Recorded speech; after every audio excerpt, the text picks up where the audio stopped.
Putus cinta bukan sekadar sedih sebab tak dapat jumpa dia, tapi sebenarnya satu bencana biologi yang berlaku dalam badan korang. Hang jangan pelik kalau rasa macam nak pengsan atau tak boleh bangun, sebab secara saintifiknya, badan korang memang tengah struggle hebat. Jom kita bedah, kenapa putus cinta ni sakit sangat sampai boleh buat korang kurus kering atau jadi makan tak ingat dunia. Otak korang tengah meronta sebab jian hormon, withdrawal syndrome. Korang tahu tak, putus cinta ni sebenarnya kesan dia sama macam orang yang tengah cuba berhenti ambil bahan terlarang.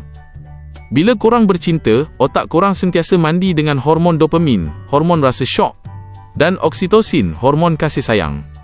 Bila dia pergi, bekalan hormon ni kena potong serta-merta. Otak korang jadi bingung dan mula buat protes. Itulah sebabnya korang rasa tak kena, hidup rasa hamba, dan rasa macam ada sesuatu yang hilang dalam sistem badan korang. Saraf korang tengah ditipu oleh otak. Physical pain. Hang rasa sakit hati itu sekadar perasaan. Salah, sebab sebenarnya otak hang tengah proses sakit hati sama macam hang kena libas dengan rotan. Kajian menunjukkan kawasan otak yang proses kesakitan emosi adalah kawasan yang sama yang menguruskan kesakitan fizikal. Bila korang putus cinta, otak korang hantar isyarat yang salah, buatkan badan korang rasa sakit-sakit satu badan macam baru lepas kena dera. Jadi, bila korang rasa sakit sampai tak boleh bernafas tu, percayalah itu adalah kesakitan yang sangat real dan bukannya drama semata-mata. Sistem badan tengah berperang dengan stres, cortisol overload. Korang pernah terfikir, kenapa muka korang jadi pucat macam hantu bila putus cinta? Apabila stres melampau, hormon kortisol, hormon stres dalam badan korang naik mencanak. Badan korang masuk dalam mode survival, lawan atau lari. Akibatnya, badan akan ambil tenaga daripada semua tempat untuk selamatkan diri. Kesan sampingannya, muka jadi pucat, kulit nampak kusam, dan mata jadi layu sebab badan korang tengah sibuk bertarung dengan stres yang korang tak nampak. Korang punya selera makan jadi roller coaster, the appetite extremes.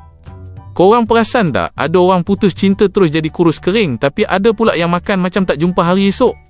Ini semua berpunca daripada tindak balas kortisol. Untuk sesetengah orang, kortisol yang tinggi akan bunuh terus selera makan, sebab otak terlalu sibuk dengan stres sampai dia lupa nak bagi signal lapar.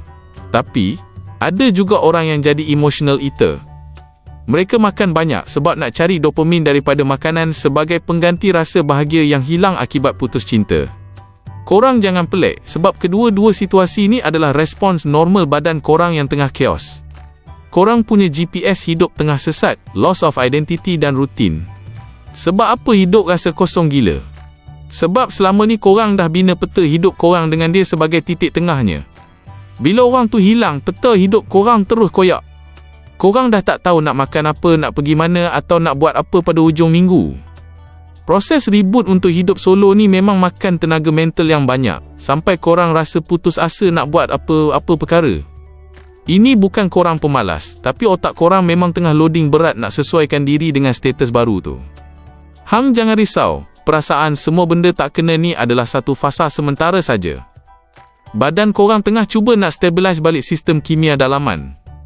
Antara dua ekstrim ni, yang mana satu korang tengah alami sekarang? Jenis yang tak lalu makan terus, atau jenis yang nak makan macam tak ada hari esok?